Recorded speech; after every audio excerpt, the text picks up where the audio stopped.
यानी इंसल्ट बोलो इसको या फिर ठट्टा तमाशा इस मोड़ पे लेके आते। जो इंसल्ट करते हैं हम उनको ये बताना चाहेंगे कि आप तो इतना भी मुकाम हासिल नहीं कर सकते, आप दूसरों का इंसल्ट मत करिए, क्योंकि मैम आज जहाँ कहीं भी है ना, अगर आप इनके स्थान पर होते ना तो शायद थक करके हार करके न जाने क्या करते होते। लेकिन तो नमस्कार दर्शकों, मैं हूं राज रावत और आज मैं आया हूं एक ऐसे स्टार से मिलने और एक ऐसे स्टार से मिलकर उनसे वार्तालाप करने और आखिर वो कैसे फर्श से उठकर अर्श पे पहुंची और फिर उसके बाद उनकी स्थिति इस तरह से हो गई जो आज आप खुद ही अपनी आंखों से देख सकते हैं। दर्शकों, ये वही रानू मंडल हैं, ये वही रानू मंडल जी हैं जो 2020 में वायरल हुई थी और 2019 में वायरल हुई थी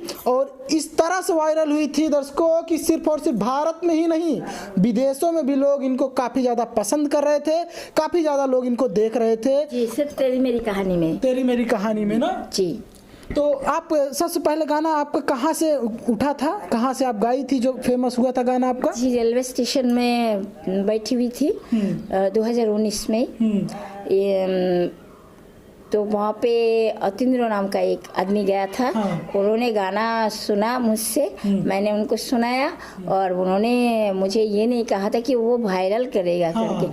वो किस तरह कैसे अचानक वायरल कर दिया यानी मालिक, क्योंकि मुझे वहाँ रहना नहीं चाहिए था। इस कारण मेरा परिस्थिति जो था वो इम्प्रूव होना चाहिए था, परिवर्तन होना चाहिए था। यानी क्या बोलते हैं उसको हिंदी में, मतलब प्रोग्रेस वो तो इंग्लिश में बोलते हैं, मगर ये हिंदी में क्या बोलते हैं? बिकॉज हिंदी में गाना गा के मैंने फेमस हुई ना, दैट्स व्हाई मैं आपसे आई आस्क यू मीन्स। अच्छा मैम, अच्छा ठीक है, वो तो ठीक है, आप वायरल हुई, हाँ वायरल हुई, फिर उसके बाद बड़ी कंपनी, बड़ी म्यूजिक कंपनी, बॉलीवुड की बड़ी म्यूजिक कंपनियों ने इनका गाना चलाया। हिमेश रेशमिया जी ने इनके साथ काम किया। कितना गाना आपका आया था हिमेश रेशमिया के साथ? उनके साथ मैंने 3-4 गाना गाए, मगर उनका स्टूडियो में शायद 3-4 नहीं 3 और एक हम दोनों मिलकर डुएट गाना, उनका स्टूडियो में भी डुएट हुआ। और उनके जो हैंड्स था वो उनके साथ यानी ऑर्केस्ट्रा। और लेकिन उनका स्टूडियो में जो गाना गाया उसका मैंने दूसरा गाना सुनाया, वो गाना। अच्छा मैम, आप इंडियन आइडल में गई थी, हिमेश रेशमिया जहाँ करते हैं, मैंने उनके साथ स्टेज पर गई है। और बाद में हम जब होटल में ठहरे थे तो उसके बाद हम उनके साथ स्टेज में गए, जहाँ की जिस स्टेज पर बहुत सारे बच्चे लोगों का कुछ ड्रामा हुआ था या फिर नाच गाना, कोई डांस, ऐसे कुछ प्रोग्राम उनके था। मगर वहाँ वही स्टेज पर मैंने जब मुझे बुलाया तब मैं गई, वहाँ पे जाके वो जो गाना से मैंने वायरल हुई, वही गाना आपने गाया था। तो ठीक है मैम क्या कहते हैं, ये मैंने देखा था और आपका मैंने लगभग सारे गाने देखा था, जो है जितने भी गाने वायरल हुए थे। और इनका गाना ये जान लीजिए दर्शकों, करीब 100 मिलियन के आसपास सारे गाना पहुँचे हुए हैं। यहाँ तक कि दर्शकों हम आपको बता दें, हमारे भी चैनल पर इनका एक गाना जो है बस न्यूज़ के तौर पर डाला गया था, वो करीब 70 मिलियन लोगों ने देखा था। 70 मिलियन मतलब 7 करोड़ लोगों ने देखा था हमारे चैनल पर आपका गाना। लेकिन पूरा वर्ल्ड फेमस हो गया था। जी, जिसके वजह तेरी मेरी का जो गाना पूरा वर्ल्ड फेमस हो गया ना वो गाना। बाद में तो हम जब यहाँ आई उसके बाद तो रोज का मैम वो ठीक है, आप जो है गाना गाई, फिर उसके बाद 4 से 5 गाने आपके निकले और क्या कहते हैं, आप एक तरह से भारत में स्टार बन गई थी। लोग आपसे कुछ सीख ले रहे थे, लोग जो है आपको ये बोल रहे थे कि देखो जब वो ऐसा कर सकती हैं, उनका उम्र ख़त्म हो रहा है, काफ़ी ज़्यादा उम्र हो गया। मैम आपका उम्र कितना है इस समय? कितना होगा अब गया। अरे वो लाइट बहुत पार है, उनको बंद करो, थोड़ा धीरे कर दो। उतना पावर देंगे तो फिर कैसे हम बोलेंगे कौन न्यूज पे चलता है ना, तो ये होता है कि क्या कहते हैं, एकदम साफ दिखे, एचडी में साफ साफ दिखे, क्योंकि टेलीविज़न पर भी ये वीडियोस चलते हैं ना, इसलिए। तो मैम अच्छा ये बताइए कि जो है आपका एज कितना है, उम्र? 35। ये जान लीजिए दर्शकों, मैम का कहना ये है कि 35 इनका एज है, मतलब 35 वर्ष इनका एज है। और मैम ऐसा क्यों हुआ कि आपका गाना आना अचानक बंद हो गया बॉलीवुड से? बस इतना क्वेश्चन।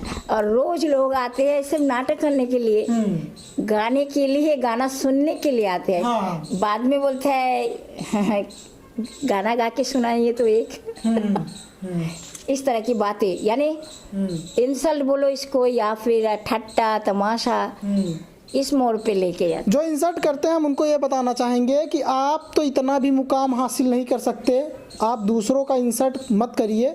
क्योंकि मैम आज जहाँ कहीं भी है ना, अगर आप इनके स्थान पर होते ना तो शायद थक करके, हार करके न जाने क्या करते होते। लेकिन मैम का हौसला देखो, वो एक बार उठी, एक बार क्या हुआ था, पहले तो मैम का स्थिति बहुत ख़राब थी, फिर उसके बाद अचानक वायरल हुई मैम, और फिर उसके बाद इस तरह से वायरल हुई कि लोग जहाँ पर जाती थी सेल्फी लेना स्टार्ट कर दिए।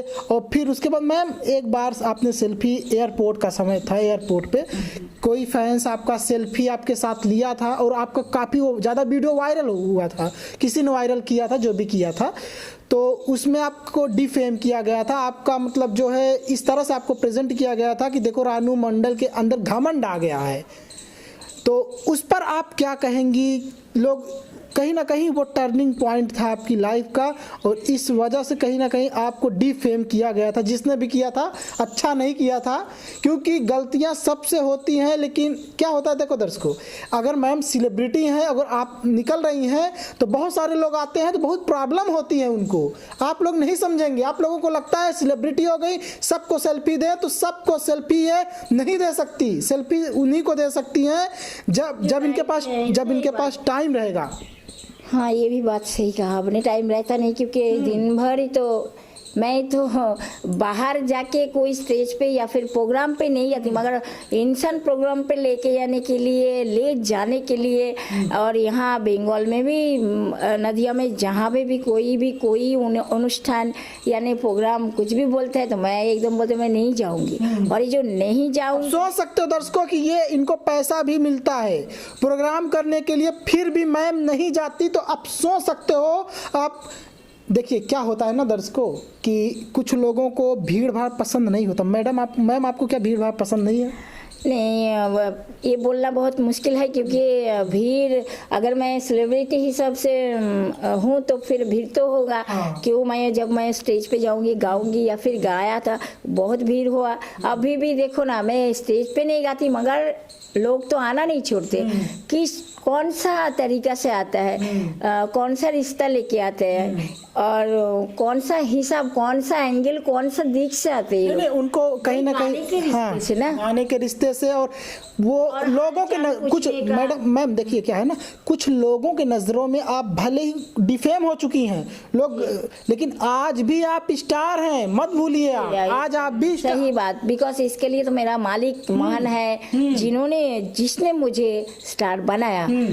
तो मैं उनका शुक्रगुजार हूँ, उनका शुक्रिया अदा करती हूँ, मैं उनके पास आभारी हूँ। मैम अच्छा ये बताइए, हिमेश रेशमिया जी ने आपके साथ जो किए, क्या उनको भी आप क्रेडिट देना चाहेंगी कुछ?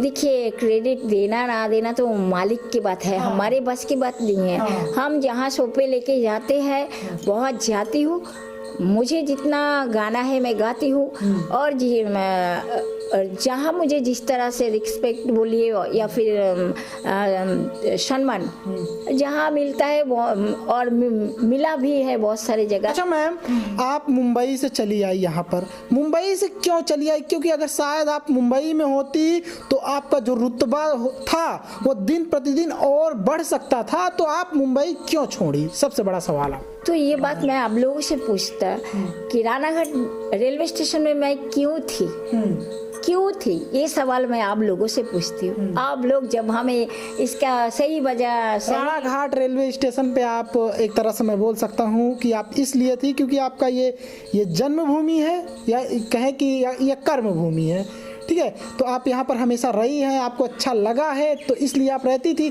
और आप नहीं छोड़ना चाहती थी अपना ये अपना ज़मीन और अपना ये मिट्टी और आप अपना ये प्यारा सा घर, इस वजह से। एक्चुअली क्या है, जी हाँ सही आपने बोला, जो प्यारा घर यानी लव